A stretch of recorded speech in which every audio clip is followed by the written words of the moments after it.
Oh yeah, my name's Courtney. I have been an agent since 2012, full-time since 2016. Um, we're going to talk about social media today. I don't know what else you want to know about me. Let's see. My husband and I work together. His name is Ben. We had the branch out in Eagle Mountain. We're kind of looking for a new space right now, trying to just figure out a better location. But so for right now, we're officing here. I'm on the ALC. I don't know what else. That's it. I guess if there's something that comes up, it comes up. So, social media. What do we know about social media? How well versed are we in social media? Necessary evil. A necessary evil? I don't look at it as evil. Oh, man, no, I've been trying to set up my my Facebook account. It got hacked. Oh boy. Oh. And whoever took it posted a bunch of questionable stuff, and it got it closed down. And so I'm on the Facebook blacklist. And so I'm trying to figure out a way to start a new profile. Oh, that sucks. I'm sorry. Okay, so it's a necessary evil. What else do we know about? Why do we think we even need to use social media in our real estate businesses? Why? What's so special about it? Yeah. It's a way to connect. I love that.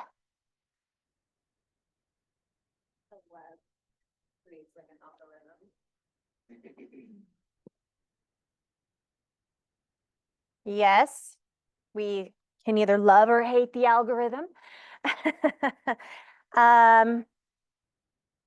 Belts. Kind of along this, but it helps you connect. It helps you to stay top of mind. I would say majority of my marketing is on social media. I don't even have a very big following. And so you don't need thousands and thousands of people following you. You just need, the people who love you, like you, and trust you already. And so what is that in your network? When I got started into real estate, well, I've always kind of I don't know, I've always been on Facebook, I feel like. From its inception. And then when Instagram started, I was like, oh, that's fun. I can post pictures. So I'm going to move over there, And so I've always kind of been active on social media. So it wasn't super hard for me, I would say. And I am older, but I just I'm, in my mid 40s. So it's possible. It's not hard to learn it, I guess is what I'm saying. But I've always liked that. I've been able to stay, like you said, stay connected with people that I otherwise wouldn't have been able to be connected with. One of my friends, we grew up together. We both come from a small town. And I'll bring up, oh, so-and-so this and so-and-so that. And she's like, who is that? And I'm like, you need to be on Facebook. You need to know you need to connect with the people that there's relationships are so important, right? And especially in the business that we're in. And this is one way that we can keep those relationships, keep fostering those relationships, right? So, okay, before we really, let's just dive in and do the slideshow. There's a lot more that we're going to go into than what the slides offer. And we're going to also talk a little bit about branding today and why that's important to your business. But let's just jump in and go. So this is part of the lead generation. I swapped with Heather Groom. She wasn't able to teach today. So she's going to be, I don't know, grow your database or one of those, generate your leads, one of these upper ones. If you haven't had it yet, you'll get it.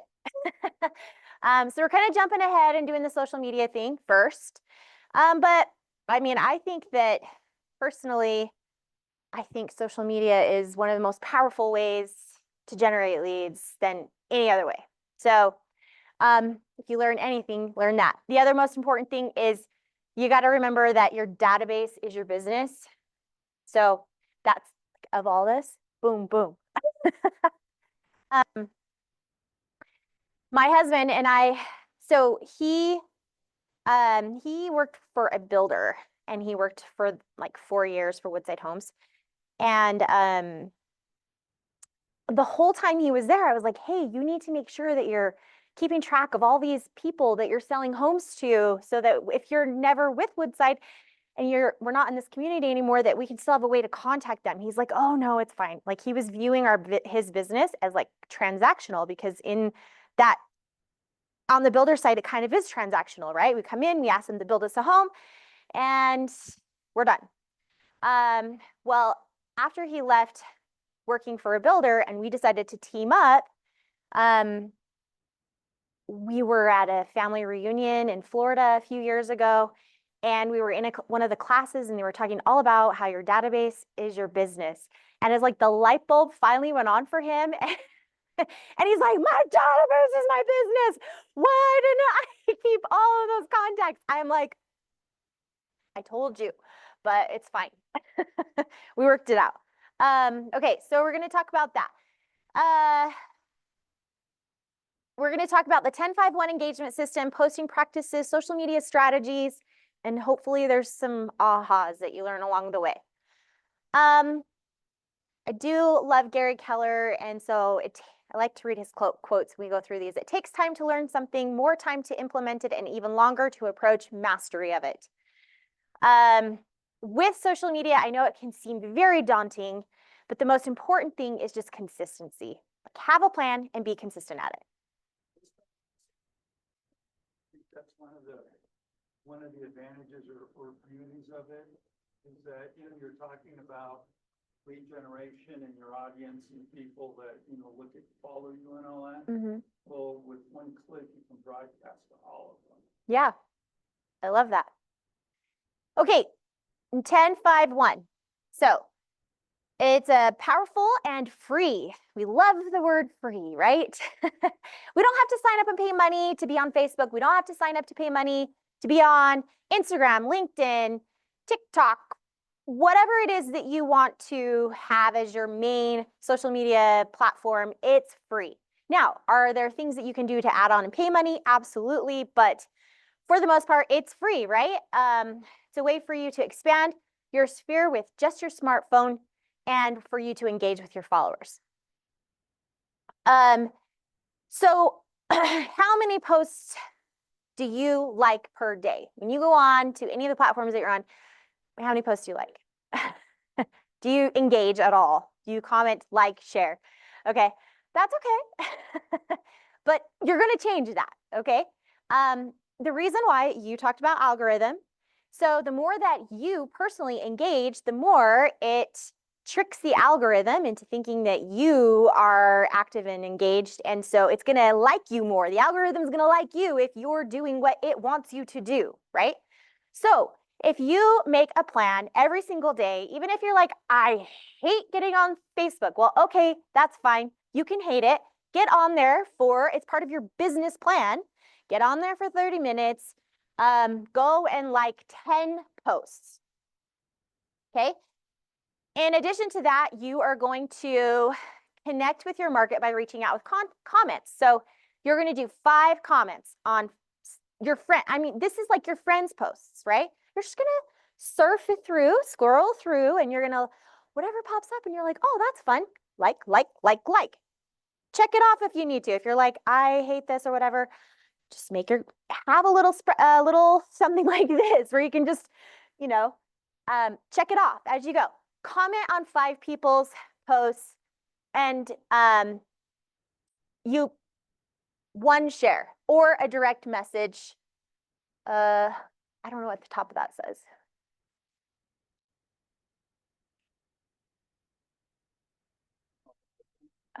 Yeah, I'm not. This mouse. Wrong side. That's why I'm having a problem. Uh-oh. I don't want to do that. I don't know. Well, anyway, you're going to share, direct message, or make your own post. I don't know. One time. Oh, I have the thing. Oh, geez. I'm a hot mess right now. Maybe it says original post. Make your own post. Yeah.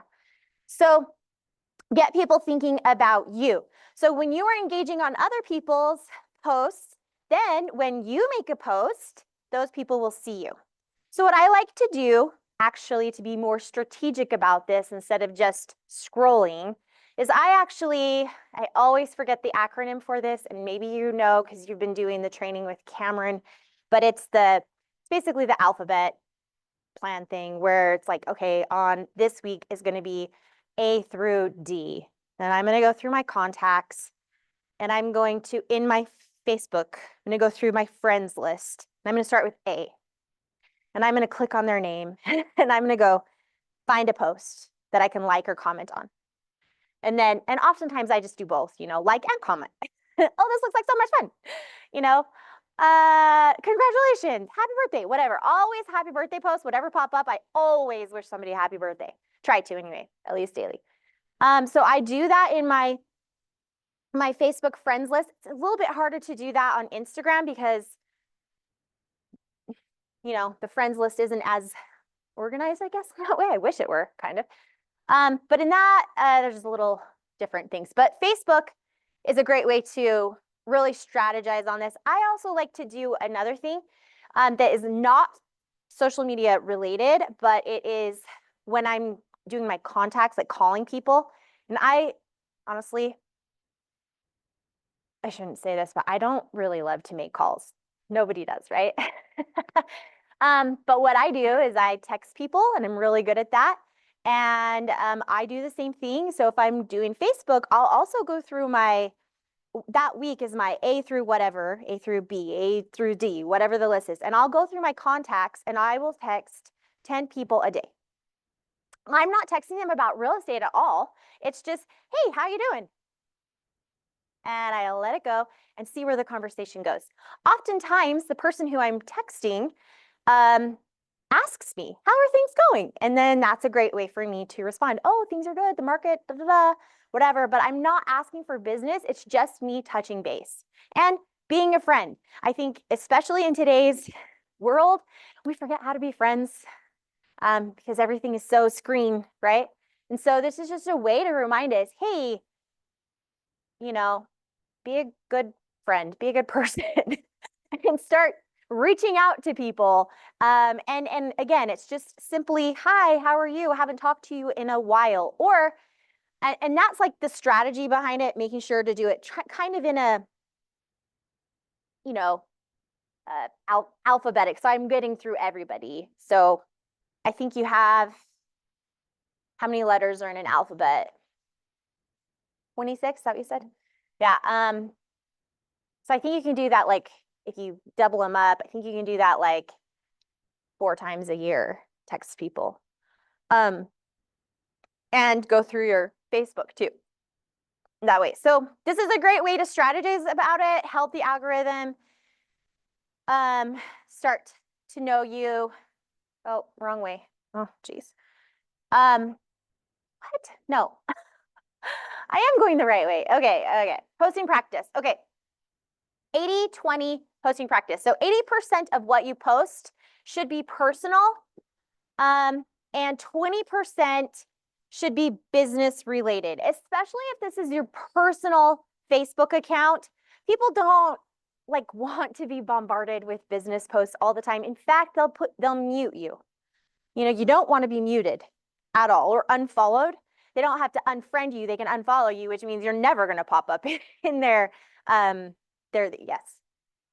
So for you, do you prefer having it all in one page, or do you like having your agent social media and your personal kind of link there? That's a really good question. I actually, on Facebook, I do most of my posts on my personal.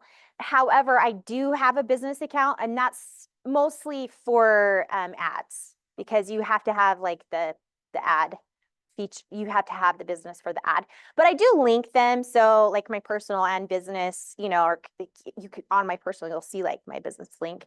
And oftentimes, like when I post, I'll share it, or I might post it on a business, but I'll share it to my personal or something like that. Or when I have a listing, I'll pop it up into my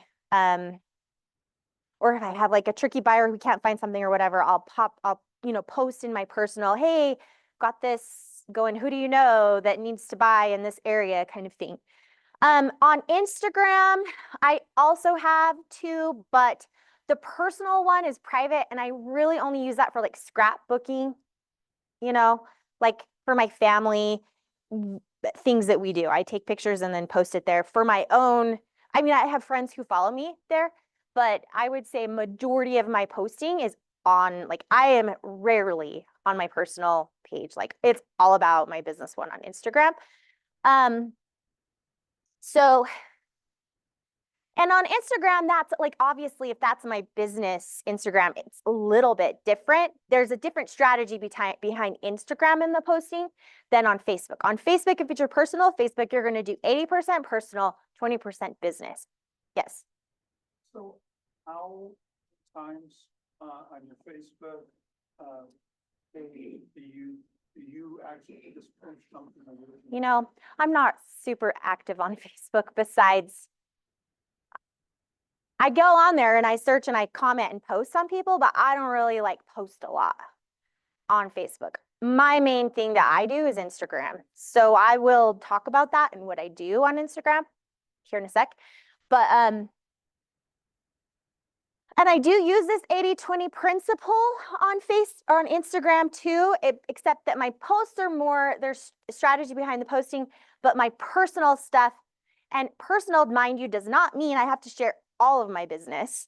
It's just more, it's like where I get to be real and authentic, right? That's your stories. So on Instagram, stories is all that.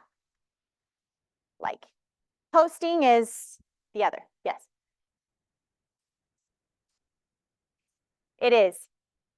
Yeah, that's true. I guess I am posting that way. So I guess my Facebook probably looks heavier on the business because, yeah, but I don't know. I guess I do have, I would say majority of my people who are in my sphere are also on Instagram with me. Probably they're on Facebook too, but that's not like my favorite. Not saying I don't use it. Facebook and Instagram, yes. Yeah, you're right. It's like, right. Like I keep up with my high school friends on Facebook and I'm not from Utah. So, but I'm not saying I don't get business from that. I'm sure I do. Anyway, we're going to jump into in a minute. We're going to talk about all the different types of social media platforms and like how to use them. But in general, 80-20 posting. What can we post about? Pets, art, cooking, exercising, outdoor activities, live music, team sports, whatever you want to post about. Things that are you. Again, you don't have to spill the tea about every aspect of your life. You don't have to post about your kids if you don't want to. But like these things that kind of show who you are and what your personality is so that people can find ways to connect with you. So nothing like GoFundMe to get my son out of jail. I mean, that's a good Facebook one. Right. Oh, shoot. That's a story.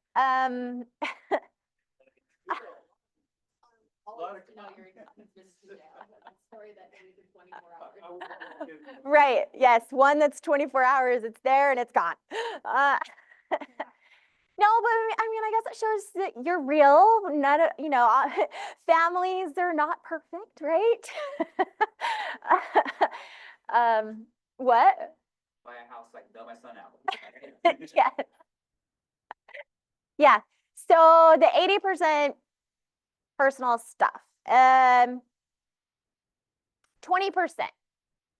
You can talk about listings, open houses, awards, speaking events.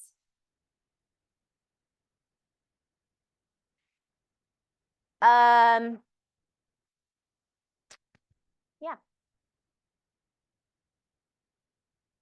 Another thing is some people as new agents, you're like, well, what if I don't have any listings? What can I do?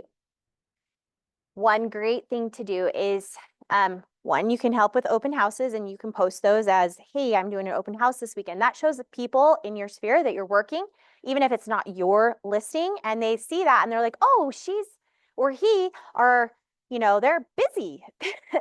It's not just a hobby for them. They're like, this is a real serious thing. They're going out. So posting about the open houses that you are hosting for other agents. You can also cross-post listings for other agents too. You have to get their permission first, but just say, hey, is it okay if I post your listing to my social media to help boost your listing and for me to help find a buyer to possibly bring them to your house? Yes, okay. But when you do that, make sure that you post it by using your IDX website, so your command website. So post the post the listing from there. That way, you're not breaking any of the MLS rules and stuff, right? Because it automatically shows who listed it, right? When they click on it. So you can't play it off as your listing. You have to make sure that you're giving that person credit somewhere. So the easiest way to do that is to link the house, pull it up on your command, do the copy and paste the link, and then from your command, and then put it in and have them click on it from there. Then if somebody does click on it, then it'll capture their information too on your command as a new lead. So, all right. Another thing that you could do is you can go above and beyond and post a little bit about the community service that you're involved in or that we're doing here at the office. We have a lot of ways that we give back through KW Cares. So that's a great thing to post about so that they see, hey, we're not just in it for ourselves, like we're in it to help other people too. And people love that kind of thing. So obviously when we have Red Day, that's a great thing to post about. Anytime we're doing anything nice for people, it's nice to post about. Okay, social media strategies. So you want to connect with people you know or who you have met in one way, shape, or form. Post about your neighborhood, use images, congratulate new homeowners, post about listings, engage. Now, there's so much more to this, and we'll get into that in just a second. But these are just some overall general things that KW teaches. Highlight your business. Think about hyperlocal information. Gary Vee, he talks about being the media mayor. So there's like a whole video on that, Gary Vaynerchuk. Look him up if you don't know, but look up for media mayor. Find the video on it. It's really powerful. It's just a couple minute video, but he talks about being that local person who everyone comes to for the knowledge, you know, on the whatever area that you're going to work in. Like for me, I live in Saratoga Springs. I lived in Eagle Mountain prior to that for 10 plus years. And so that's kind of like my area that I want to have most of my business. You know, there's a point in my business where I was going everywhere. I mean, I had a listing up in Cache Valley, all the way down to where Snow College is. No, oh, I did have one down there too, but where is that? Snow College? Yeah, down in that Manti area. I had a listing. That was awful. You know, and Ephraim, yes, thank you. And but Manti is over there. Yeah, it's kind of that whole region. That was sucky to feel like I was driving all over the state. And I did have a buyer in St. George. And so, yeah, going through the whole state. I don't want to do that all the time. I don't want to run ragged. So I really decided after that, I'm like, okay, where do I want to focus the majority of my business? Occasionally there will be an outlier. And I took the Cache Valley listing because it was a unique property and it was family or good friends of ours. So who we consider family. So it was a unique property. It was like a 7-acre like homestead type thing. So it made sense to do. Okay. hyperlocal information, utilize tech development stuff that's going on, post client testimonials, things like that. Do's and don'ts. Don't post and ghost. So what we mean by that is don't post and then like walk away right away. You want to actually stay and be engaged, because oftentimes when we post, we get engagement right away. People comment or like it. And if so someone comments within that first 30 minutes, you want to comment back, you know? And we don't want to comment with just an emoji. We want to like actually use words. So, and the algorithm is changing all the time. So don't take this as gospel, but at one time, it was like you need to use at least 4 words or more in order for the algorithm to like pick it up. So I know. Thank you very much. You are the nicest. I don't know. But you can use emojis, just don't have it be the one, like don't comment with a fire, you know, or a thumbs up or whatever. Instead, actually engage, create a conversation, because that's what Instagram wants you to do. Participate in online communities, so in different Facebook groups.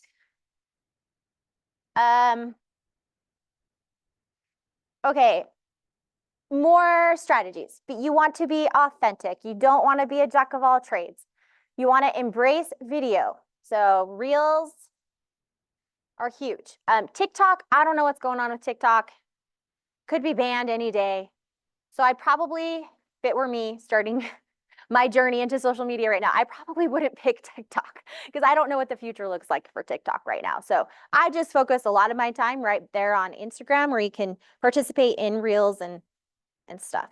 Use analytics to optimize your posts. So in order to get the analytics, you've got to have a business or professional account. So I actually do mine as it's the full music bank also.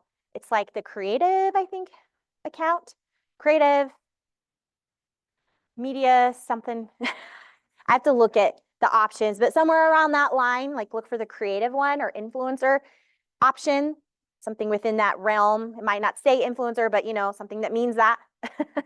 Creator, I think is what it's actually called. So you want to choose that one. And what I mean by the music bank is if you're on your personal account and you want to like post music, there's a limited amount of selections of music that you can use. But for some reason on the creative accounts, it's like opens up and you get tons of choices, all the popular stuff.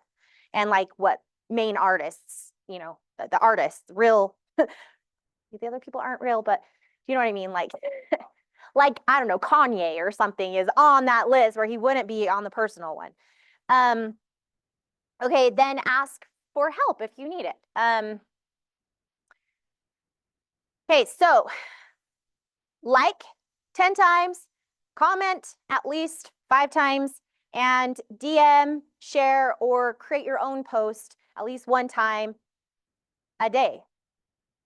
Okay, your post, 80% personal, 20% business.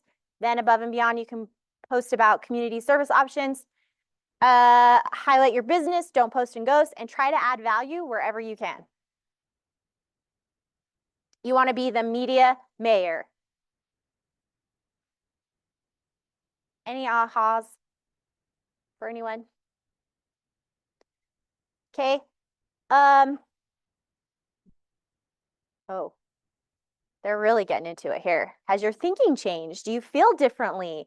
What actions will you take? Or is there anything here that's like, I'm going to do something different? I'm going to get up and go. Yes. Like more active. Okay. That's it. Yes. Being more active. Your goal. I love that. Okay.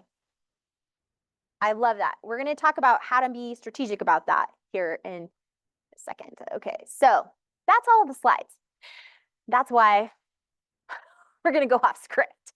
Okay.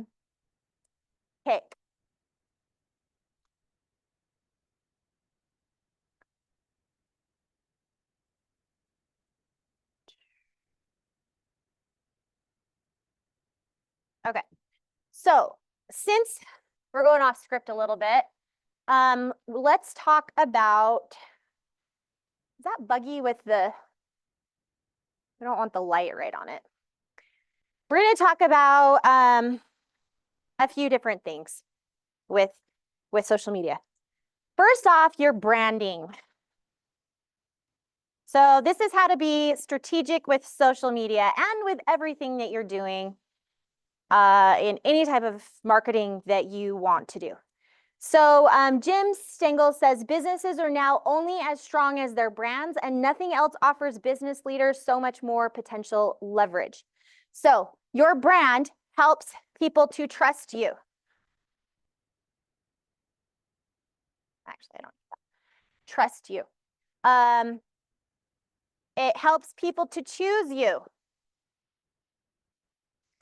And it helps people interact with you. So in real estate, when we talk about brand, what's the brand? Who's the brand? You are the brand, right? People are not hiring Keller Williams. They're not, though it helps you, right? That's not who they're hiring. They're hiring you. You are the brand. Okay, so I have a whole, let's see, I got to pull this up really quick.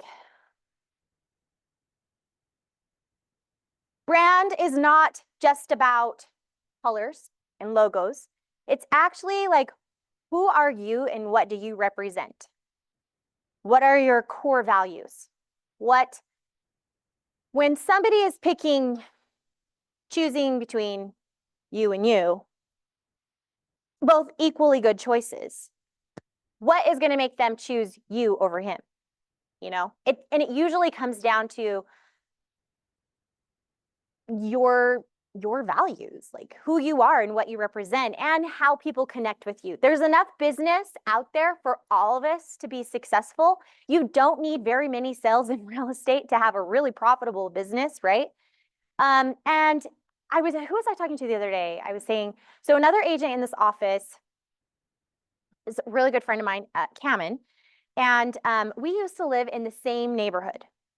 And we were literally 2 or 3 doors down from each other, both realtors. That seems, oh, shoot. You know, we're in the same neighborhood. Like, we have the same sphere, obviously, right? We go to the same church. We go to, we know everybody in our little neighborhood, right? We're very much connected. But it was interesting because I could go through my neighborhood list and I could be like, okay, this one's probably going to go with Cameron. This one's going to go with me, mostly because I connect with those people. You know, like in your neighborhood, you don't connect. You're friendly to everybody, but there's certain people that you're just drawn to, right? That you just automatically want to be friends with and do business with, right? Those are the people who are going to come to you, and don't worry about anyone else, right? I am so happy when neither one of us live in that neighborhood anymore, but we both still get business from that neighborhood. And it's funny, like every time he gets a listing and it's somebody within our mutual sphere, I'm so happy and excited for him because, you know, that's wonderful that he gets that business. And he is equally excited for me when I get the business. But it's just funny how you can see, oh, even like we were in the same friend circle too. Like we went to all these parties and things together. But it's funny, even within that friend group, is like some go to him, some go to me, just naturally. So don't, I guess, try not to be offended when that does happen, because just remember, hey, you know, they're going to that person for a reason. Even if it's your friend, your best friend, or your sister, or whoever, and they choose somebody else, there's a reason for that. Oftentimes in that case, they just don't want to worry about ruining relationships when they're in business. So try not to get offended with that. But just remember, though, that there's enough business out there. There's enough people, and they're going to come to you and they're going to work with you because, you know, probably because they like you, trust you, and know you, right? So with that said, your sphere is the most powerful database that you can possibly have. Trying to do all these ads and stuff, yes, that's fine. That's good to get more business, to bring them into your network, but your most powerful source are the people that you don't have to convince that you have good values and that you're a good person and you're a hard worker, right? Because they already know that about you. So that sphere is very, very, very powerful. I know it's hard to tap into that at first. It's hard to reach out and say, I'm a realtor. Use me as your agent next time. Okay, so brand recognition helps you get seen. So you want to come up with like, what's your identity? What's your identity? What persona are you going to start? You know, who are you? Yes. Because I had buyers coming in from Dallas for the week, and we had one day to travel all around Utah County to figure out where they wanted to live. And I think we narrowed down to like 1 or 2 houses. They know where they want to live, but she just has to get her job. Anyway. Yeah. In the 4 hours of us driving around, I felt like my brand became something really that I wasn't sure. So anyway, when we were driving around, I was like, this is where so-and-so got murdered. And this is where this is like the whole Oh my gosh. history and gory history of like Utah County. Like, That's hilarious. they loved it. And I'm like, oh my gosh, this is my brand. Because I do love murder. I don't love people, but I do love this story. But I'm Oh my heck. God, You could be friends with my daughter. It's like a tour, like a murder tour. That's awesome, actually. So if I didn't live in Utah County and okay, I don't say you really want to live up there, but if I were ever to live anywhere, I don't really want to live down there, but okay, I'm getting there. The avenues, the Capitol Hill, all that, like I love the history of the homes, and I wish in another life that could be like my whole brand is just like be a downtown agent. I don't want to be a downtown agent because I live in Utah County and that would suck to have to drive up there every day. Yeah. But if I were to ever live kind of in that north or that Salt Lake area, even like Sugar House up, just like I would research everything about the history of those homes. Who was the architect? What is this architectural feature? Da da da. Like who's lived here? You know, because there's some pretty cool stories about a lot of those homes. And that would be my whole shtick. And that's kind of cool. Like you could do something with that, like make it fun. I don't know, like people are really into that kind of thing. That's awesome. Awesome. Well, cool. They're not scared. They're coming back. I love that. Okay. Your brand with whatever identity or whatever brand that you choose to kind of go with, it must align with you, with who you are at the core. Otherwise, things aren't going to work it won't. Things will not go. Things will not fly. And this is where you find out that I'm really into the woo. So make sure that it aligns with who you are. What kind of promises are you giving? And make sure that you follow through on those promises, right? What are your core values?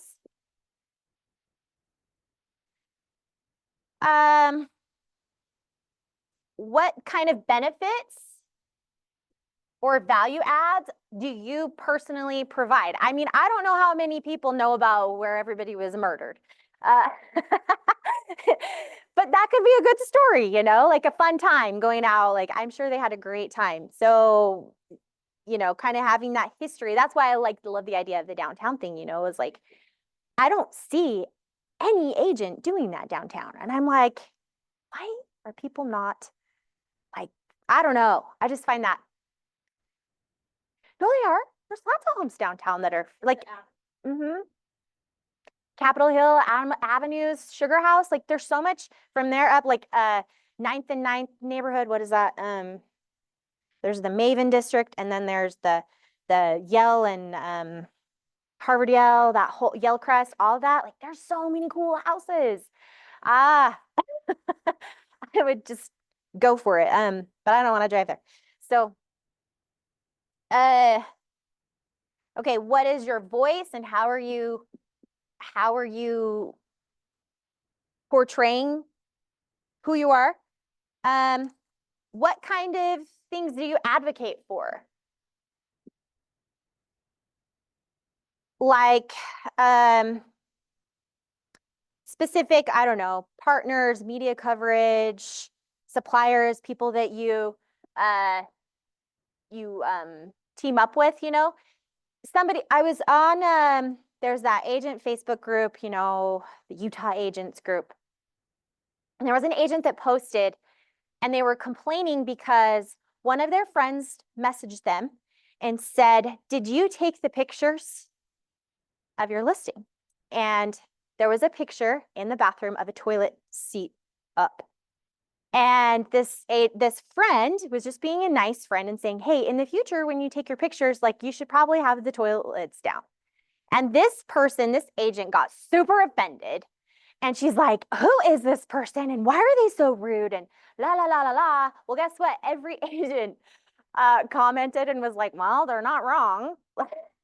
And they're like, well, I wasn't even there. So I couldn't even go through. Well, that was your first mistake. You should be there.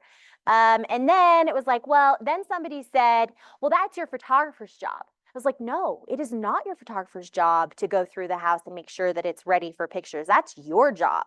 And also, and so maybe you do have a photographer friend who is conscious about those things and are detail oriented, and they're getting ready to snap a shot and they're like, oh, that doesn't look good. And they'll go change it.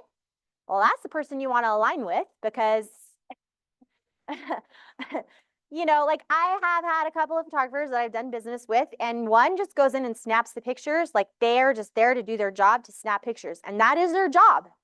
I shouldn't expect them to do anything else. I have another photographer friend who's very detail oriented, and I think for him, it's like he's putting those images out too, and it's his brand. And so he wants everything that's online to look good too, you know? And so he's like, he'll like straighten a bed cover. He'll, you know, make sure the lid's down. He'll, if something looks out of whack, he'll not like moving furniture or things, you know, but like he'll like, I don't know, he'll rearrange something if he needs to. But all of the people that you do business with, they are your brand, your partners, you know, your photographer, your home warranty, your inspectors, all of those people represent you. Because really, if somebody had a problem with something, whose fault is it? If you recommended them, right? You. So it's really important for you to make sure you are aligning with people who also align with you. And then you're advocating for other businesses and partnerships and suppliers and stuff. So how does that affect your brand? So all that's important for you to think about. Okay.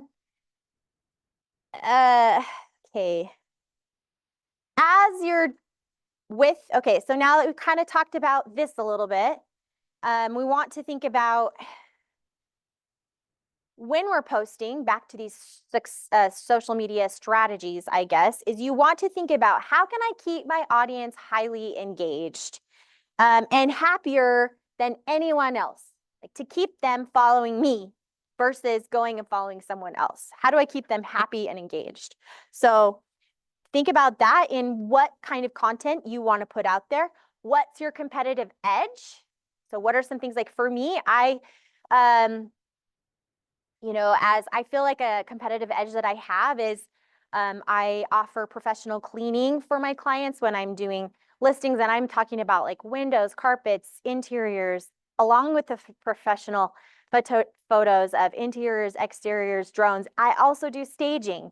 So that could be a competitive edge, you know, is that I'm willing to pay for that all up front just to help ease the stress for you. Now, did I do that when I was first getting started? No, because it's costly, right? But I'm at a point in my business now where I put that as part of my business plan. Each listing costs me, I don't know, about $1,500 to $2,000 just to get it ready and on the market.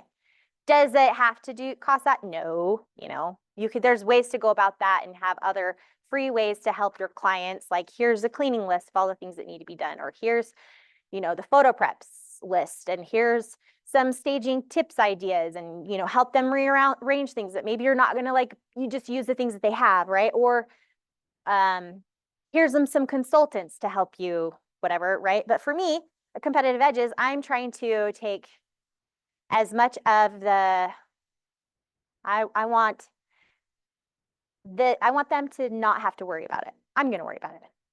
You're going to choose me because I'm going to do it for you. You know, there's a lot going on. They don't want to. So that's maybe a competitive edge that you could think about. Well, what could you offer them that's a competitive edge? Remember, your brand is why you were doing it. So what is your why? So this is back to the Simon Sinek, you know, what's your why? What's your why? How to get people to fall in love with your brand. Communicate in a language that matters. Be vibrant and clear. Think of your taglines, product names, process names, mission, hashtags that you're using. Be clear on who you are. Okay.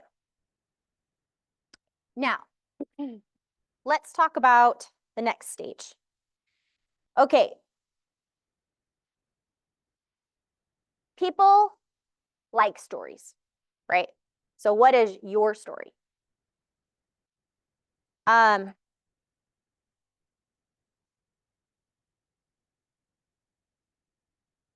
going to use that as part of your branding, okay? So maybe you have like a rags to riches. Maybe you have like a hero's journey type story. Maybe it's not that special, but you can turn it into something special. What's your story? How did you get from where you were to where you are now? What was it that made you decide you want to get into real estate? And how has your story changed? Now, once you have this story, you're going to use this and you're going to say it, you know, every once in a while, bring it in is like, what's your story? But then later on, you're going to turn the stories and flip the story. And now we want to know the client story. So when I'm posting about, you know, solds, I don't usually just go sold. You know, I like to tell the story of like what happened and how I helped that process. You know, what was their story? And then what kind of problem came up and how did we find a solution to it? So you could think about that too, like a problem. That's a problem solution. How did you help solve whatever problem came up? Every single real estate deal, there's some kind of problem. I mean, every once in a while, there's maybe a smooth sailing one, and you're like so grateful for that one. But oftentimes, you know, every deal, it doesn't matter how long you've been in real estate, something will come up and you're like, whoa, what do I do? Like, I mean, I've been in real estate a long time. I've sold a lot of transactions. I have my broker license now, and yet there's still things I don't know. Or things that come up that's like, oh, I haven't dealt with this in 10 years. Like, how do we do that again? You know, and that's why we have Dean and other people in our office to help us. But we want to then, you know, go into the client stories. I like this hero's journey. You were on a hero's journey, but later on you become the mentor and your client is the hero. So how can, in every story that you tell of your client, they're the hero, help them. You're the Gandalf, you're the Dumbledore, they're Harry Potter or Frodo, right? So what's their journey and how did you as their mentor help them along the way? Okay, all the different social media, let's talk about those. Yes. Regarding like identity and stuff like that, I was thinking of, and this is weird because I've been thinking about this a couple of weeks ago about, you know, keeping your clients engaged. Uh-huh. Everyone knows me because I'm agency. Oh, cool. Everybody knows that that, you know, I play piano on keyboards, I play band. I recently got hired by a production company. And so I was thinking with my humor, I was thinking of like doing really funny, taking something very boring, which is music theory, and doing something very funny with it, and like make little short, 5-minute videos that are gonna be educational, but they're gonna be funny. And so I was thinking of that, and I thought, okay, why don't I set up a YouTube account, make these, really funny little short videos, and then in my social media, point to that, say, hey, I just created this new. Yeah, you could definitely do that, but how could you tie that into real estate? Yeah, I can't, I don't see, I mean, I see. I mean, how that could be engaging to get people to my page and to, What if you made a soundtrack to each like show? yeah. that's a good idea. Or, Yeah. oh, I did bring my phone. No, I didn't. I was gonna, like, do I have a phone? There's that, and then there's a guy from California. I want to say Fresno. I forget his name, but he like raps, and he creates real estate raps to like famous songs. They're fabulous. I love to watch him. And then people use the sound as for their videos. So you could, not saying to rap, but like you can even make real estate songs. Some state looks like one of the Reese music. Uh-huh. Some of it looks like Yeah. Yeah. Yeah. They have personality. I could write up lyrics like in 2 seconds, about Yeah. the house. And, that's a pretty good idea. Mm-hmm. Yeah, that's a really good idea. Okay, so let's talk about the different platforms and how to use them. Okay, so first off, just tell me what all the platforms are that you know. Instagram, Facebook. Yep. The ones that people use.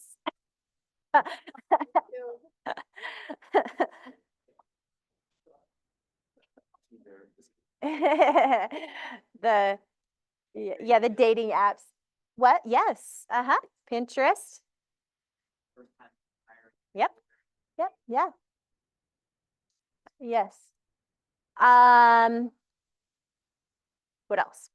Am I missing any? I guess we had TikTok, but we're not going to use TikTok, right? Not till we know, but that is one that's out there. Other are your website, and that's not just social media, but these are just tools that we have, right? And then the last thing is your newsletter. So before you do anything, the first thing that you're going to do is create your newsletter. This too is a free or close to free option where you have 100% control of your list, your clients, people within that database. Like you talked about, John, you talked about your Facebook and how you are banned or whatever, right? You're locked out. So your whole database is tied up, right? I've heard of people with their Instagrams getting taken over, right? And I mean, these are big influencers with millions of followers getting their Instagrams taken over, and it's a chore to get it back. And there's no way to contact those people because they don't have access to it anymore. But if everybody on that Instagram who was a client or who follows you also was on your email list, then you have control. So you want to think about we ultimately have no control over any of these things. We don't have control over what the algorithms do. We don't have control about anything. But this is something that is a controllable. So everything you do should be a way to try to get more people on the list. And the list, you don't have to do this like weekly. It could be a bi-weekly, it could be a monthly thing that you send out, whatever it is, but something you've got to have your whole database. You want your goal, you want to aim to have your whole database here so that you can be the first ones to, have the information. And all these other things are just tools to get them to this. Does that make sense? Okay. Now, let's go to Instagram since most people probably use Instagram, right?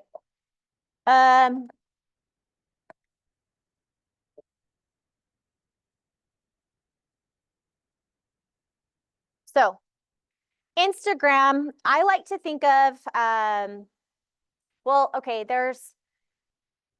I've heard it from different social media content creator people. I've heard them talk about this in different ways. One person talked about it as content pillars. So we all need to come up with our content pillar. Okay. Jenna Kutcher, she's like a influencer / coach type of social media. She talks about it, what does she call it? The 5 Ps, I think. Because for her content pillars, she has 5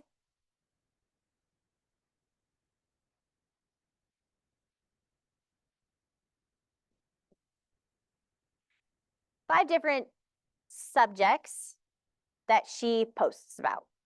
And she consistently posts something from here. So it could be, you can decide what these are going to be. But it could be, okay, I'm going to talk about listings. I'm going to talk about buyers. And really, buyers could be broken up into first time,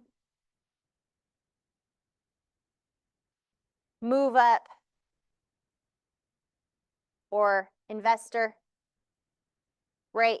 If you wanted to only talk about first time home buyers, you could do that like right here. If you wanted to do a move up buyer and so you wanted 2 content pillars on buyers, you could do that. Okay, what's something else you could talk about within real estate? Rates.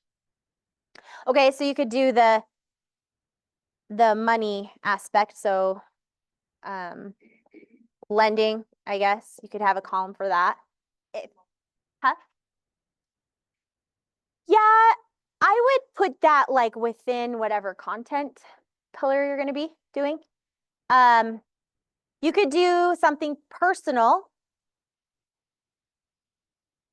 So Like the 80-20%, 80% personal, 20%,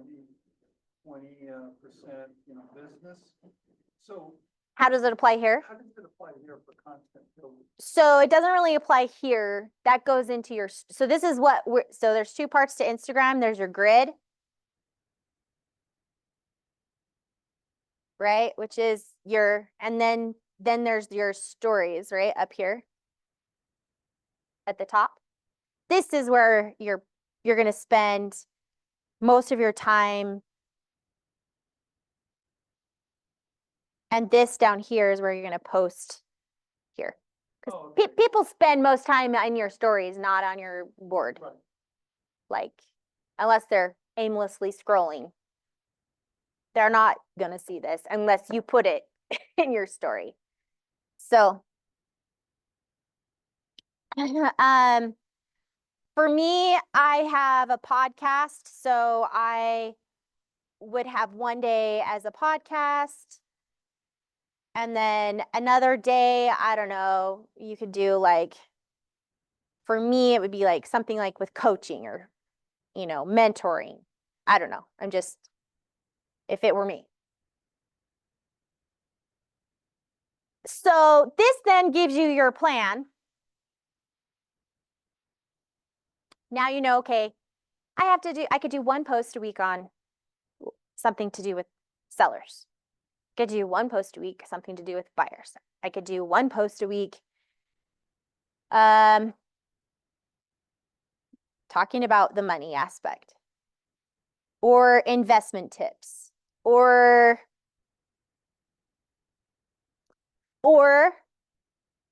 you could do, if you're the media mayor, you could do about the neighborhood that you're, or city that you're farming, right? So you could be the expert about that area. You could highlight businesses.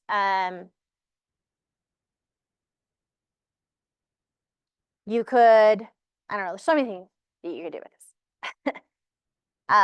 Make it however you want. And if you are, it maybe for you, like one thing could be like a music thing, you know, because that's something that's about you. Like on my personal, I like to bake and cook and things like that. And I like to make sourdough bread. So I'll post a video about, I don't know, bread coming out of the oven or me mixing it or something, you know? So that's something that I could do. I love to travel. So I don't usually post about my trips on my grid unless it's like a review, like the whole trip, you know, like a reel on that. But in my stories when I'm traveling, I'm like all over. They're right there with me at everything that I'm doing. Something that you could do. So does that help at all? A little bit? Okay, at least to give you a plan. Okay, now okay, I want to point out before we move on. So I want you to pick one thing that you can be really good at. So for me, Instagram. I'm going to be really good at Instagram, okay? Now, at some point, you might say, you know, I could expand this and I could add on another one or two or three or four. In reality, you could do something for all of them because now you've got your content pillars. So now you could say, okay, I'm going to do something on listings and I'm going to post it here in Instagram format. I'm going to take the same content and I'm going to put it in the format of a Pinterest board or I'm going to automatically things on Instagram share with Facebook. So that's kind of taken care of, right? Or I'm going to write a little article or something and put it on LinkedIn. I'm going to do the same, whatever it is that you're posting about. You could do it in a couple different formats and just put you're already putting the effort and energy into the research and whatever behind it, right? So then you could put it in the different places if you wanted to at some point get there. But that's a lot to bite off at first. So just pick one. But maybe in the future, like, oh, I could do that. Okay, another thing I wanted to remind everybody is 70% of what we post here, 70% are things that we can research. Okay, are things that we can research. We can find this information anywhere. And we're gonna go research the information and we're gonna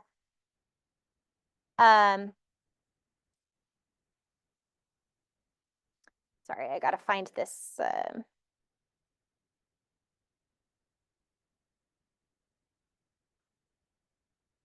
gotta oh, wrong one. I gotta find my thing.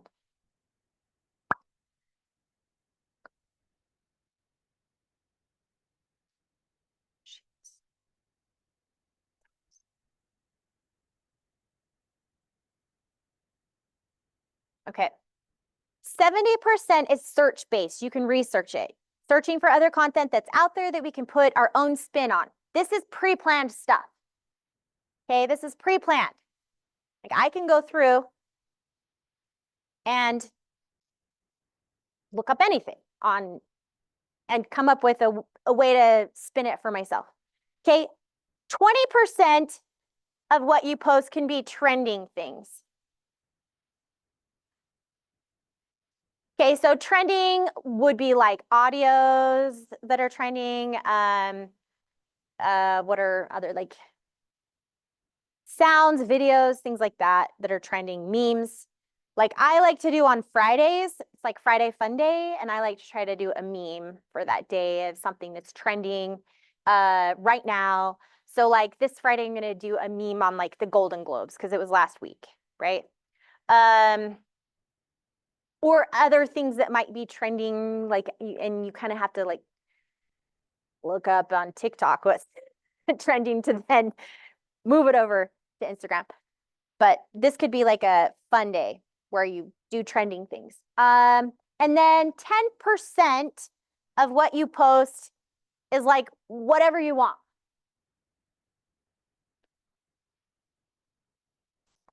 Something that's like self-satisfying, a day in your life, show something that makes you happy, things like that. Okay. On Instagram, there's different types of posts that you can make. So there's carousels, reels, static, and story. Okay, so a carousel is like the ones where they slide and there's a bunch of photos, right? That's a carousel. And the reason why you want to do like a good mix of all of this, obviously videos do really well, carousels do well, and the reason why is people who are actually engaging with your, and the idea behind Instagram is to engage, right? So when you have the carousels and people are like swiping through the photos, then they're actually doing something. Instagram can track that. Reels, and then your static post, every once in a while, you might just want like, I don't know, a testimonial, and the testimonial could be a reel. It could be somebody actually talking and saying something. It could be just a picture. It could be a quote. It could be whatever. And then story, obviously, that's this, maybe. And then also maybe talking about whatever you're doing here in your story. I do like the day in the lives of, like, a lot of people do these where every day they'll like get on and they'll either take a picture of themselves and then they have like a bunch of bullets of like their to-do list for the day. So they can see like, it's kind of like a behind the scenes of an agent. That would be something that you could not, okay, you could do that. You could also just talk about it. Oh, today I'm going to be doing this, da, da, da, da, you know, and have the captions put up. Or you could even, as you go throughout your day, do little snapshots of what you're doing throughout the day, because people are very curious about what agents do behind the scenes. You know, sometimes I'm pulling comps and I just like put up my camera and show me like showing me pull up comps, and then I kind of say something in that. Anyway, so those are the different things that you can post. I'm not going to be talking about ads today and like how to do ads. I feel like that's probably another class on like how to actually do ads. But in Command, there is a good feature, and they have like a deal. Keller Williams has a deal with Facebook where actually the ad spend is pretty reasonably priced than just going direct to Facebook. It's like a little bit cheaper. So you can do ads right through your Command. Okay, what else are we going to talk about? AI. How can we use AI to streamline all of this? And we are doing a whole class on AI in a couple weeks. Shoni's doing it. But I'm just gonna do maybe right now, get you guys started, and you can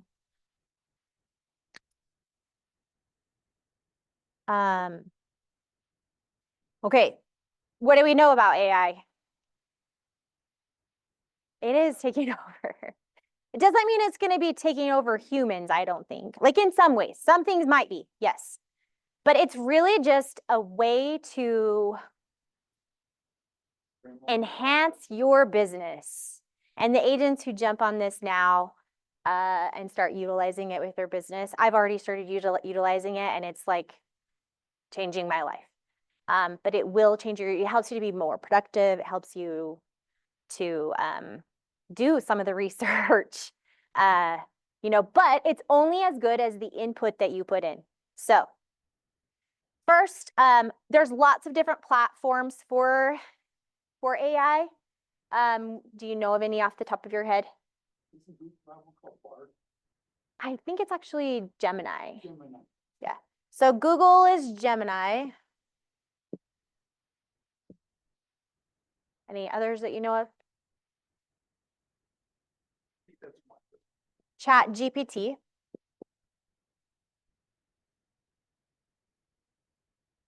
There's one called Pi, I believe. I don't know. I have a whole list of them and I forgot it, but maybe. I did a post asking me if I want to like look something up through the new AI. Yeah. I think even Command has some AI in it now, right? Like to help you with your listing and ads. Mm-hmm. Yeah. So I have started really using this one, Chat GPT.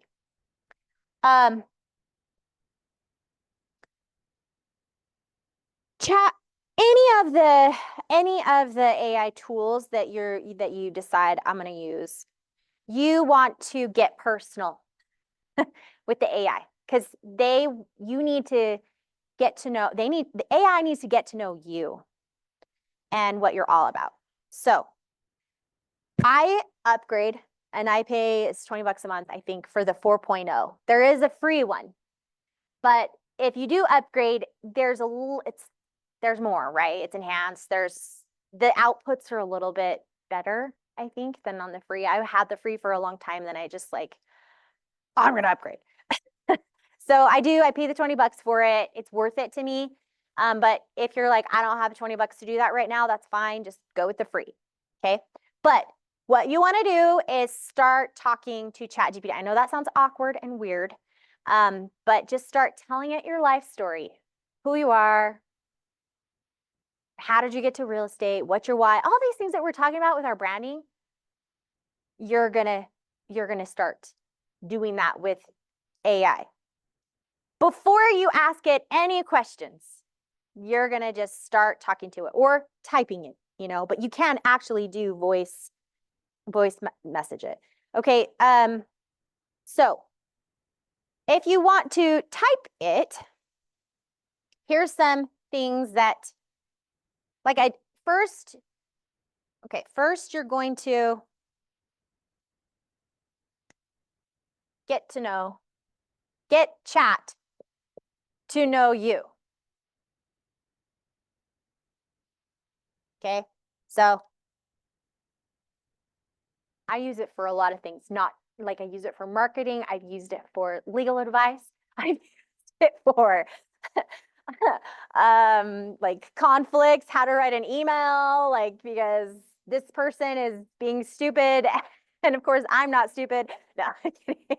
I tell the whole story, like the backstory of what's going on and what the conflict is, and help me draft an email that can get the other person to see my side of the story type thing. Anyway, I use it for a lot of things. So get chat to know you first, okay?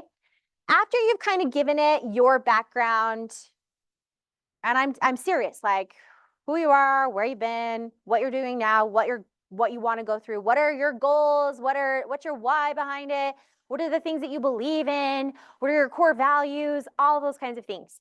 Then you want chat to help you figure out what your ideal client is. Who are you actually marketing to? Because it's a lot easier to come up with a marketing plan when you know who you're talking to, right?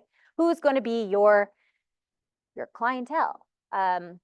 So what questions that you can ask yourself are, let's see, I'm gonna just take that all off.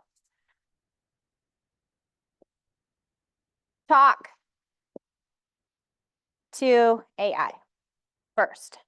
2, then you're going to tell it what is my core service? So you're gonna tell AI what your core service. My core service is X, right? So what is your core service? I'm a real estate agent. Where are you based?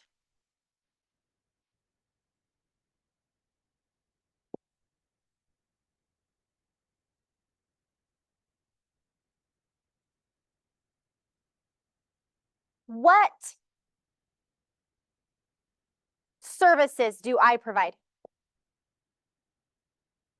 What services do you provide? And I want you to be granular here. Like, not just, I help people find houses. Like, what do you do to help people find houses? Like, what are all the things that you do to help people? Or what are all the things that you do to help someone list?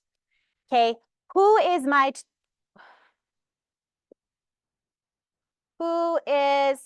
your target audience? Am I helping first-time home buyers? Am I helping? Okay, so I got this. Like, this is somebody who's a wedding photographer. I specialize in wedding weekends, or I speak French and English fluently and have lived in Paris. So I have immense understanding of vendors, culture, and locations in Paris. So, oh, that was the services. What is your target audience? Couples getting married in Paris. For us, first-time home buyers, move-up buyers, investors. I want to strictly work with investors. Like, who is your client? Okay, 6. Now, what is your unique service or selling proposition?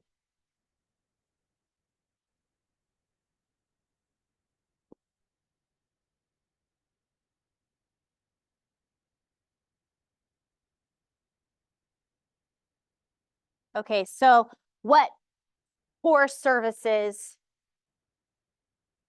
or what makes your services unique?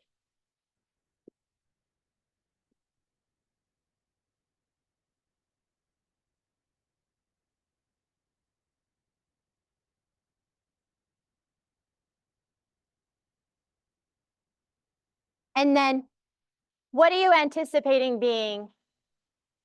What are 3 objections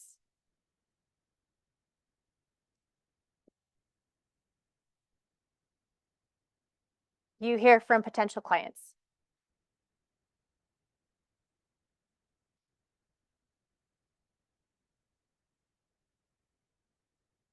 If you don't hear of anything yet, what do you imagine that the objections might be to work with you?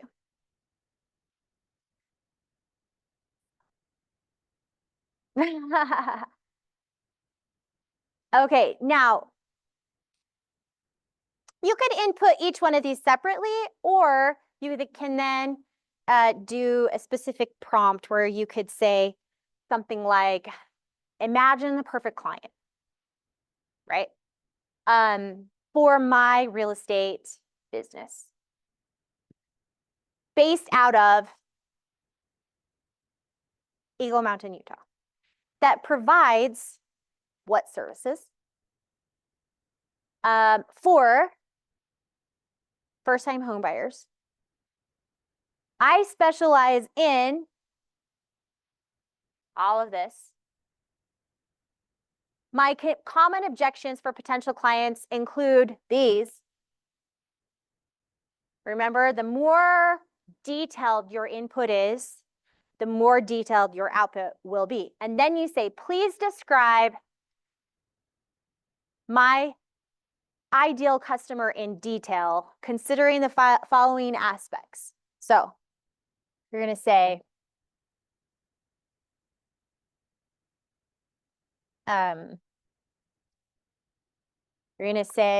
considering their background,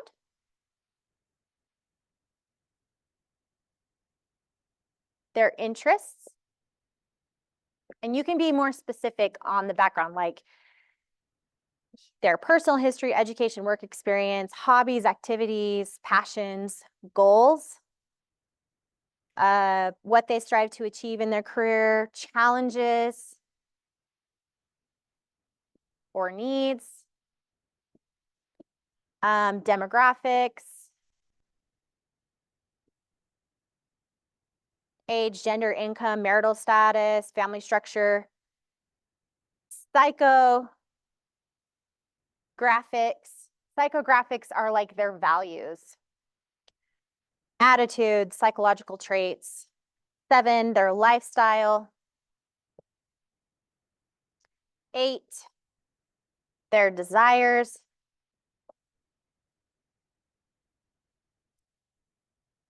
'What's their buying motivation?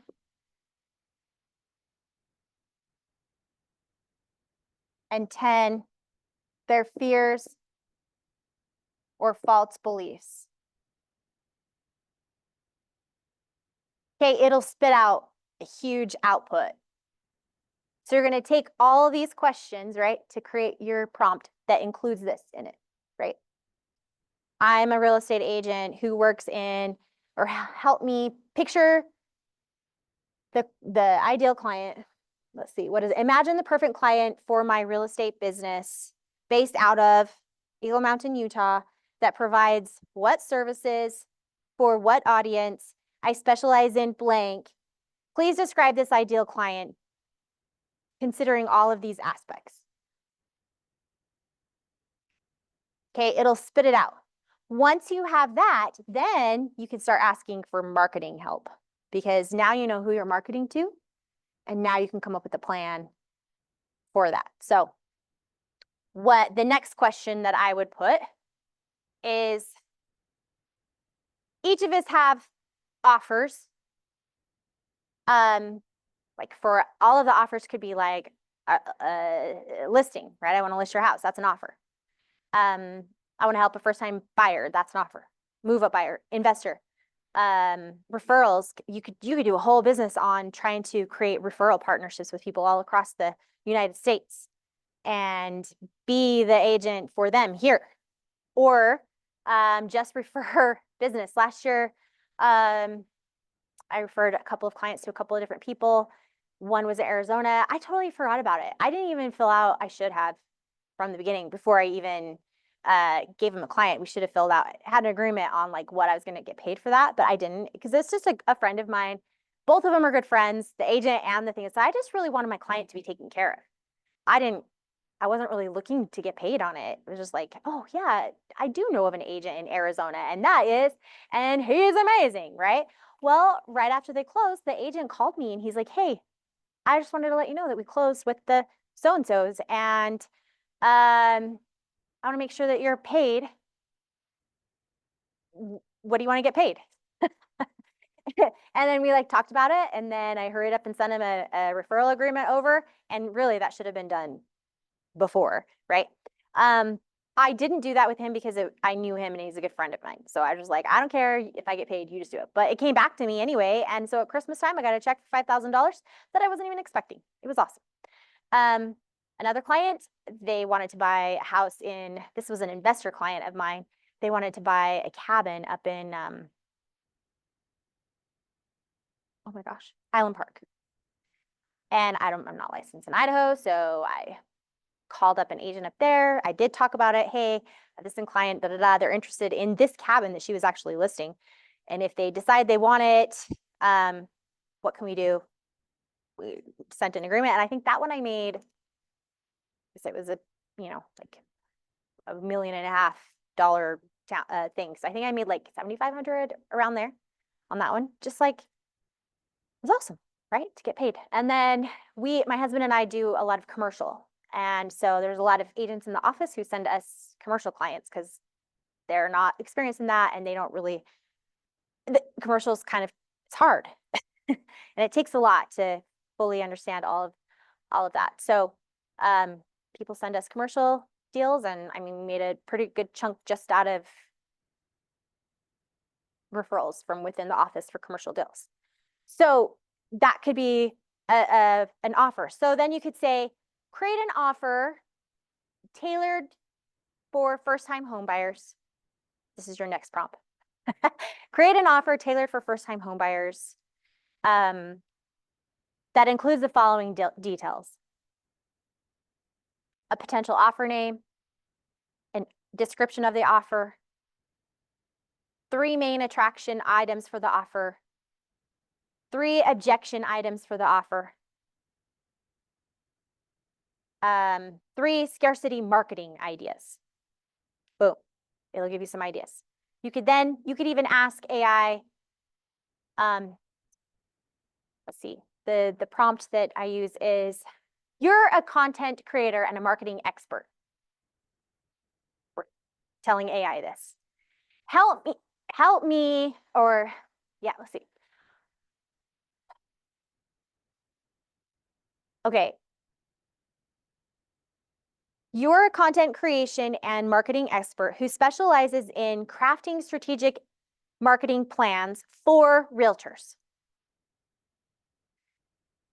Using the details from my ideal client, help me outline a 1-year marketing plan. The plan should include all the things that you wanted to include. And you also want to talk about what specific, this is for first-time home buyers in Eagle Mountain area, and specifically for Instagram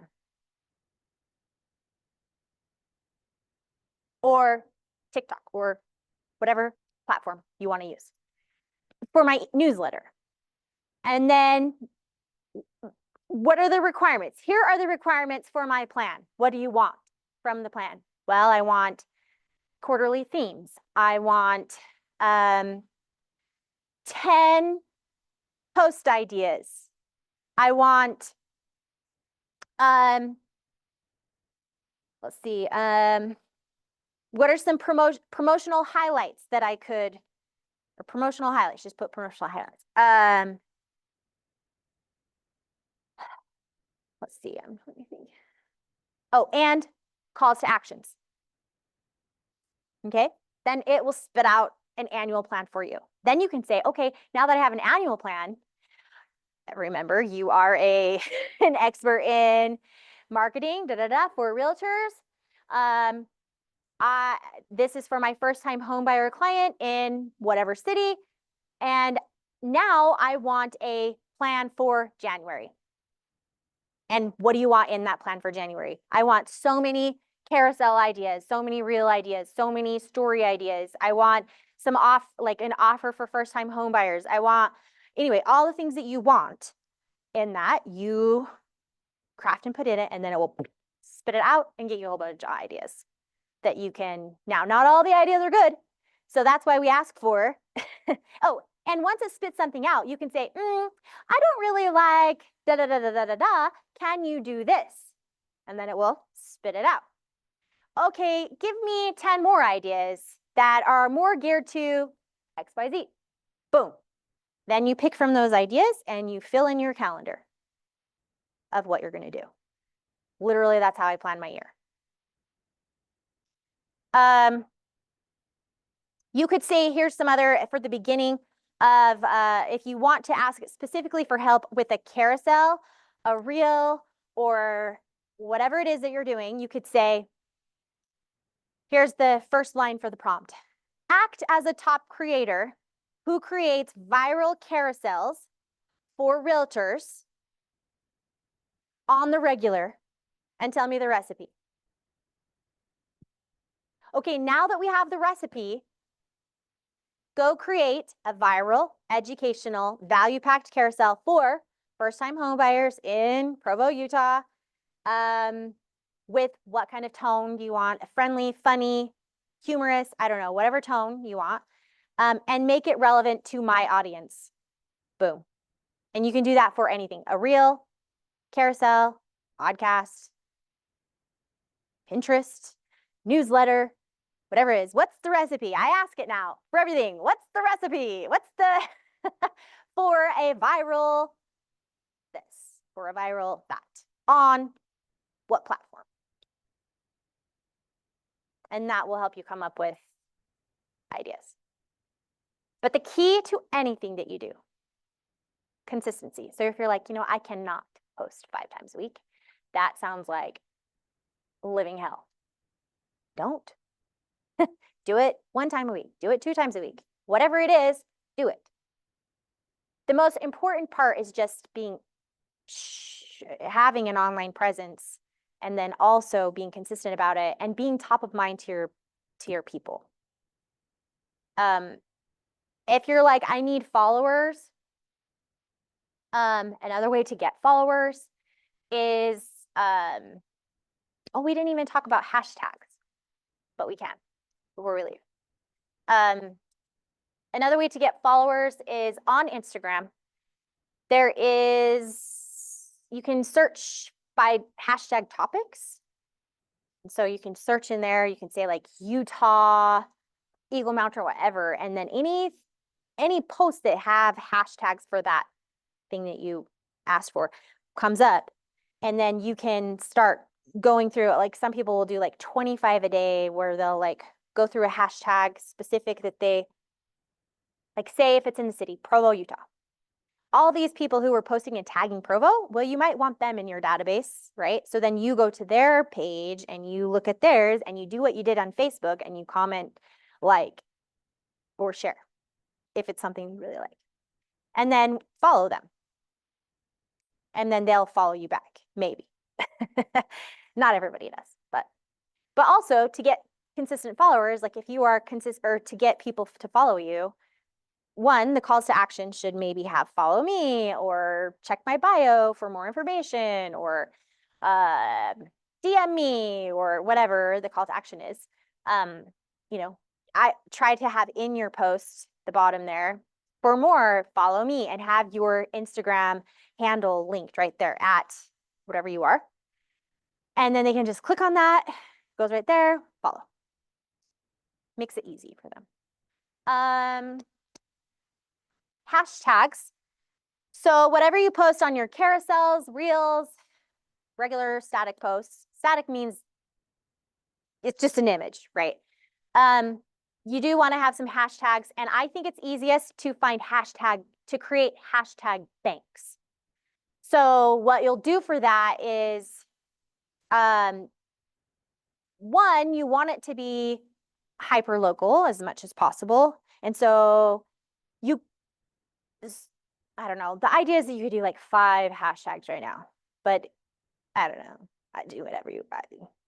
5 to 10. I've done more than 5 and it hasn't negatively impacted me. So, but like pick 5, and in those hashtag banks, like come up with for each one of those pillars, come up with a few different options for hashtag banks. So you're going to have like Utah realtor, Utah real estate, home sweet home, but start searching the hashtags and coming up with some banks. And you want kind of like a good mix, maybe some that has a big following of, maybe some that have a small following of, more of those, less of the great big ones, and then maybe some medium-sized groups. Do you know what I'm talking about with that? Like the hashtags have like 2 million people are following this hashtag or whatever. But like in Utah, if we're hyper localized, you might only have 50,000 or 15,000 who are using that hashtag. Those people are going to be like the people actually who you want them to follow you because they're here locally. But having like, sometimes I do put on a more general one, like just plain real estate, not Utah real estate, because I want to maybe get a wider audience.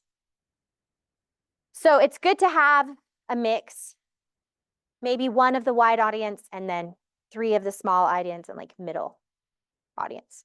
So come up with a few different options for each one of your pillars and have them saved just right in your notes on your phone. And then you can just copy and paste and then go put it right in when you're doing your post. It makes it easy and fast. Oh, and you don't want to use the same hashtags for every post because Instagram doesn't like that either. So that's why you want to have a few different options that you're kind of like rotating through, so it's not the same every time and also not the same order. I don't know why it's stupid. But another person to follow on there is the creator of Instagram. His name is, Oh, shoot. Mosser, let me see.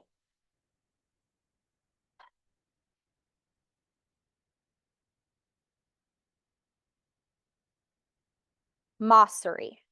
Mosseri. So he, I actually don't know if he's the creator. I think he is. He's the head of Instagram. So he gives lots of tips all the time on how to make your Instagram better. Is there anything I haven't covered that you have questions about? Or just anything that we have covered that you have questions about? Or what else do you want to know?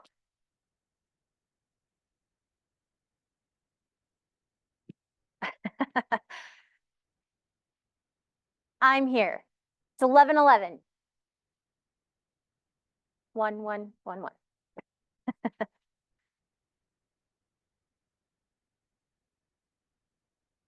No, nothing. I used to have a bio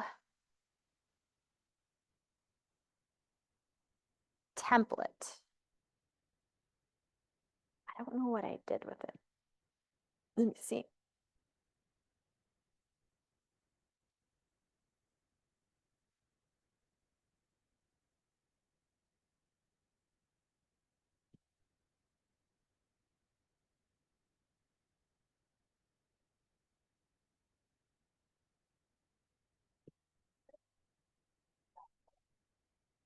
You could basically do all of your, well, app that you know of, I know.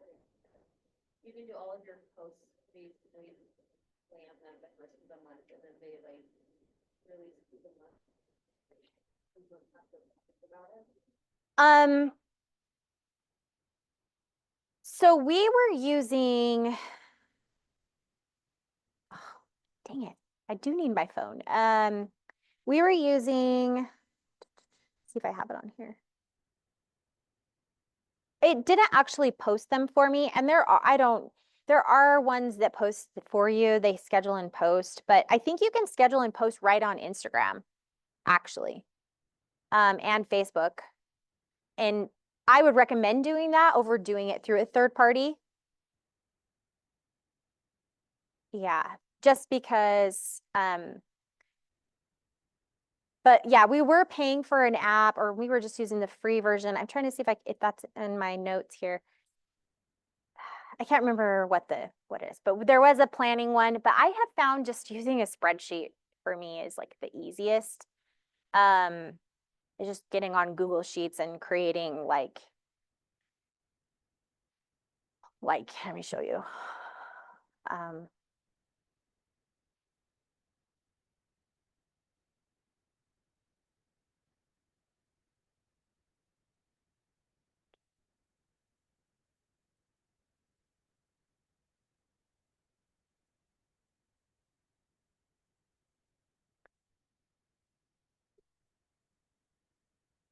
So I have like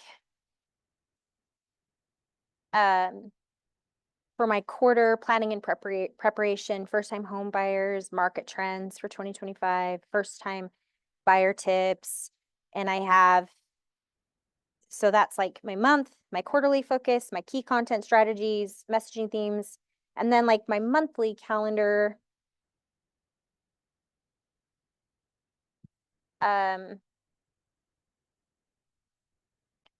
This doesn't actually have what we're doing for that week, but I'm doing a reel today on first time homebuyers, a success story for one of my clients on this day. And then I'm doing another carousel on like an educational thing, I think on like how to get a loan.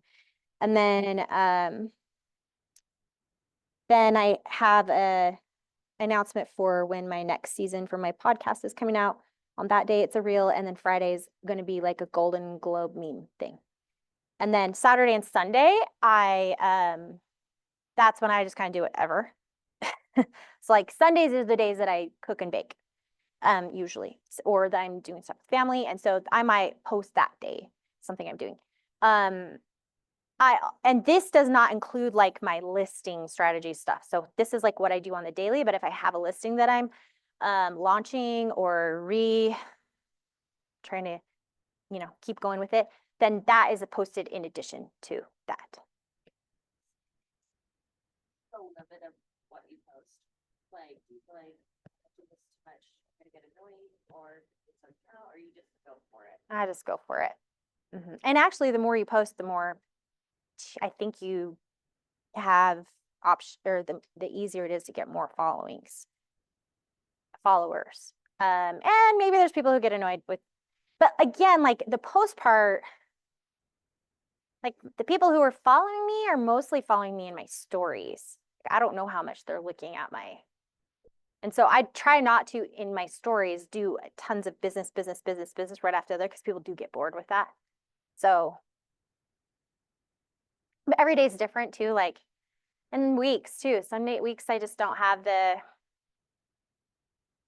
bandwidth. Just do like a professional Instagram page, because mine is all. Yeah. I don't. But the people that follow me, I do know personally. Yeah. I'll just like link them. Yeah. And then make the business page with them. Yeah, that's what I do. And I do post about my family, mostly in my stories though, because that's like things that it's not there forever, doesn't have a place forever on my grid, right? But like when my daughter, right now she's not doing dance, but when she was, on her competitive dance team, I'd be at places and I'd video and show what we were doing and where we were at and different things, We were shopping the other day, so I just like, well, I didn't show them that I didn't show as like actually shopping, but in the car on the way, I was like, girl day or whatever with my little. I have 4 kids and my 3 older are young adults, and then I have a 10-year-old at home. So yeah, it's fun. Actually, I still have 2 of my young adults at home, but yeah. So my young adults don't want me to post so much about them because they, that's fine. And even my daughter, it's like, I also respect that too. I'm not going to like post everything. And they're like, Mom, you're not going to post that, right? Nope, I'm not going to post it. But when we went on family vacation, I might do like a highlight reel of our family vacation and have that on there, whatever. And I've done like a Christmas post with our family because, like part of me and who I am and why people follow me and hire me is because of my family, like, and to also say, hey, it's not just me here, like, thank you for supporting us, all of us, because that's the thing about real estate. Our livelihoods are based off, people continuing to support us. So creating, out of everything we do, creating the long-term relationships is the most important part, and staying top of mind for all those people.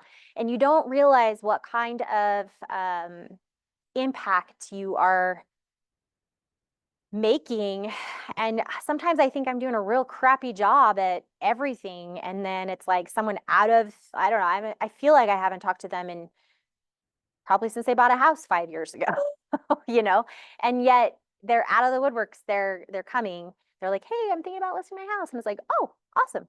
But it's because I am active on all of these different things. And though I sometimes don't feel like I have that personal relationship with them, they think they have one with me because they're following me and watching me, and they're up to date in what I'm doing, even though I may not have done the best on like following up with them. Although we do all the client events and stuff and invite everybody to everything. And really, honestly, that is one of the ways that I do my client touches, is by inviting people to things. So I'm not even asking them to do real estate. I'm just giving, so like the splash, we do a movie night, the pumpkins, whatever the activities are. It's a great, great way to reach out without selling. And then they get there and they're like, whoa, you guys are awesome. And then, you post about that too. The client events, here's this big movie thing we did. Now we try to make it, everything we do, we try to make it fun and family oriented. A lot of times it's family oriented. Sometimes it's just date night. you know, like Splash is always a family affair. Whoever wants to come, come. Movie night, we started out as a date night, but then we're like, oh, we still have a few more seats. So we opened it up, tickets to everybody who said they were going to go. We said, okay, we have some extra tickets. If you have extra people you want to bring, either another couple, friends, and you want to make a, you know, a group date thing, or you want to bring your kids, text me now and tell me how many more tickets you need, kind of thing. And then we do that on our social medias too, in our newsletters. For me, the newsletter is less about, it's more personal. It's not so, you do want to be careful on the newsletter that you don't have a lot of links, a lot of photos, a lot of other things, because that bogs it down and it actually flags it as spam. So I try to make mine as clean as possible, more of letter time with maybe a highlight. Hey, we've got this listing coming up or this event coming up with a link to it or whatever, you know. But that's me. That's what I like to do.